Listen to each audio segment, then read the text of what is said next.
At its peak, Blockbuster was an absolute titan. A cultural institution. Walk into any neighborhood across America and you would find those iconic blue and yellow signs glowing like a beacon of Friday night entertainment. By the year 2004, Blockbuster operated over 9,000 stores worldwide, employed approximately 60,000 people, and was generating revenues exceeding $6 billion annually. The company had become so deeply woven into the fabric of American life that the phrase, "let's go to Blockbuster," was practically a national ritual. But beneath that glittering surface, the financial foundation was already beginning to crack, quietly, dangerously, and irreversibly. Here is where the story turns dark. When Viacom acquired Blockbuster in 1994 for approximately $8.4 billion, they loaded the company with a crushing mountain of debt. By the time Viacom spun Blockbuster off as an independent public company in 1999, Blockbuster carried nearly $1 billion in long-term debt on its balance sheet. That debt was not a minor inconvenience. It was a financial anchor dragging the company underwater before the real competition even arrived. Interest payments alone consumed hundreds of millions of dollars annually, money that could have been reinvested into technology, innovation, and adaptation.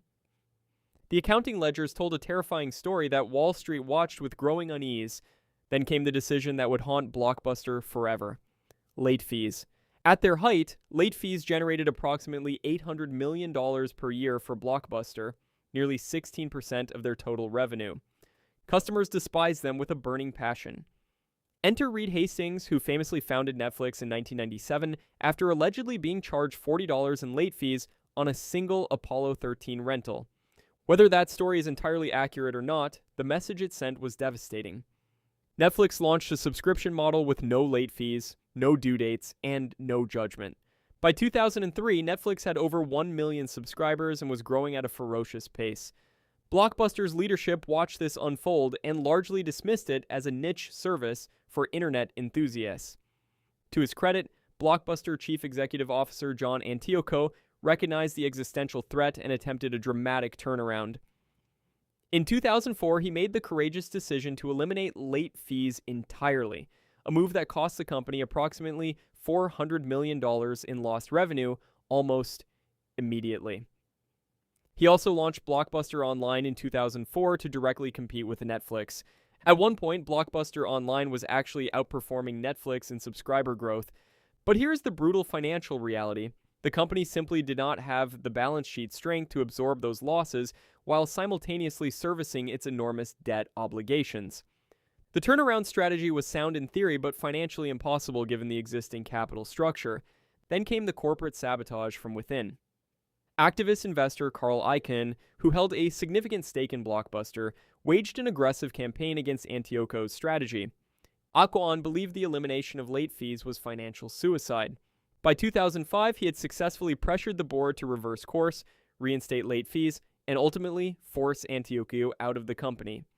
His replacement, James Keyes, arrived in 2007 and famously declared that he saw absolutely no threat from Netflix. That single statement of denial captures the catastrophic failure of strategic vision that accelerated Blockbuster's collapse. Capital expenditures were slashed, the online division was starved of investment, and the company retreated into a dying business model.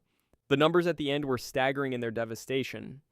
By 2009, Blockbuster reported a net loss of approximately $560 million. Total accumulated debt had ballooned to nearly $1 billion. Store closures accelerated at a breathtaking pace. On September 23, 2010, Blockbuster filed for Chapter 11 bankruptcy protection, listing approximately $930 million in assets against $1 billion, all $470 million in liabilities. The gap between what they owned and what they owed told the entire story in cold, merciless numbers. Dish Network acquired the remaining assets for just $170 million in 2011. A fraction of what the empire was once worth. The lesson Blockbuster leaves behind is one of the most expensive in corporate history. Debt kills flexibility, denial kills innovation, and together, they kill empires.